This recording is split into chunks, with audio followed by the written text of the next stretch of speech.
தமிழக வெற்றி கழகம் என்ற புதிய கட்சியை தொடங்கியிருக்கிறார் நடிகர் விஜய். காங்கிரஸ் கட்சியின் சட்டமன்ற உறுப்பினர், மூத்த தலைவர், முன்னாள் அமைச்சர் திரு EVKS இளங்கோவன் இணைப்பில் இருக்கார். சார் வணக்கம். இளங்கோவன் சார் இணைப்பில் இருக்கீங்களா? வணக்கம்.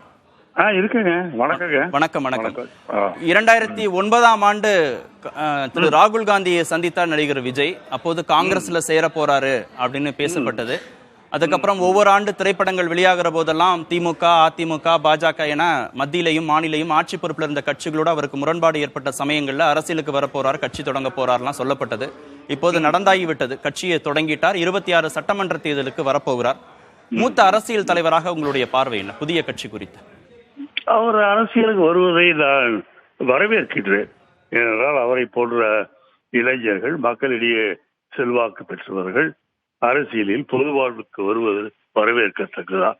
என்னை பொறுத்தவரையில் நான் விஜய் அவர்களிடம் கேட்டுக்கொள்வதெல்லாம், அவர் தன்னுடைய மக்களிடையே இருக்கின்ற செல்வாக்கை வைத்து மதவாத சக்திகளை ஒழிக்க வேண்டும்.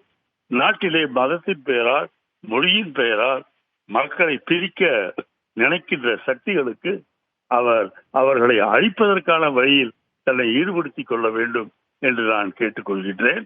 அது மட்டுமல்ல, தமிழகத்தை பொறுத்தவரையில் தமிழ் மொழியையும் தமிழர்களையும் இந்தியை எதிர்ப்பதையும் முன்னணியில் நிற்கின்ற நம்முடைய மாண்புமிகு முதலமைச்சர் ஸ்டாலின் அவர்களுக்கு ஆதரவாக இருந்து தமிழர்களுக்கு நல்ல எதிர்காலத்தை உருவாக்குவார் என்று நம்புகிறேன்.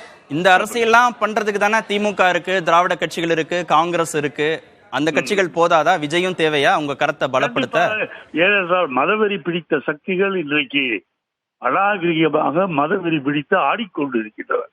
ஆகவே அந்த சக்தியை, அந்த கொடூர சக்தியை ஒழிக்க வேண்டும் என்று சொன்னால் மதச்சார்பற்ற சக்திகளுக்கு இன்னும் கொஞ்சம் சக்தி தேவை. அதை கண்டிப்பாக விஜய் அவர்கள் தருவார்கள் என்று நம்புகின்றேன். நன்றி சார், இணைப்பிலிருந்து உங்கள் கருத்துக்களை பதிவு செய்வதற்கு.